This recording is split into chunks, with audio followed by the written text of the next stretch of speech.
તો દોસ્તો અમે આવી ગયા બોડેલી ઢોકલિયા ચોકડી થી આમ સીધા જ જતા હતા ફરતા ફરતા, અને જતા જતા જોયું કે યામાહાનું બહુ મોટું પોસ્ટર લગાડેલું છે. અલ્યા પોસ્ટર જોઈને જ ખબર પડી ગઈ કે નવરાત્રી અને દિવાળીની ઓફર આવી ગઈ એવું લાગે. તો પછી મેં હો યામાહાના શોરૂમ યતિ વ્હીલ્સ માં પહોંચી. અલ્યા ત્યાં તો જોયું કે શોરૂમ ની બહાર જ ગાડીઓ એક નંબર મૂકેલી છે. અલ્યા પછી મેં તો નવરાત્રી ને દિવાળી ની ઓફર જાણવા શોરૂમ માં પહોંચી ગયો. અરે વિશાલભાઈ, પાછું કેવું છે? અલ્યા એક નંબર.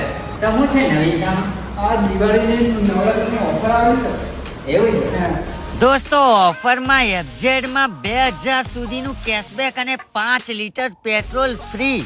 અને હા મિત્રો, અહીંયા તમને સૌથી ઓછા ડાઉન પેમેન્ટમાં યામાહાની કોઈ પણ ગાડી મળી જશે. અને હા R15 માં પણ 1500 નું કેશબેક અને 5 લીટર પેટ્રોલ ફ્રી. અલ્યા ફસીનો અને ZR સ્કૂટીમાં 2000 નું કેશબેક. અને આ છે દોસ્તો આપણી MT-15 એક નંબર પાસ 100 કાઢી નાખે. અને હા MT માં પણ 1500 સુધીનું કેશબેક અને 5 લીટર પેટ્રોલ ફ્રી. તો દોસ્તો નવરાત્રી થી લઈને દિવાળી સુધીની ઓફરો તમને કહી દીધી. તો આવી જાવ ફટાફટ યતિ વ્હીલ્સ શોરૂમ પર. અને હા મિત્રો, શોરૂમ ની બાજુમાં જ યામાહાનું સર્વિસ સેન્ટર પણ છે. તો બાઇકની સર્વિસ અને બાઇકના પાર્ટ્સ પણ મળી જશે.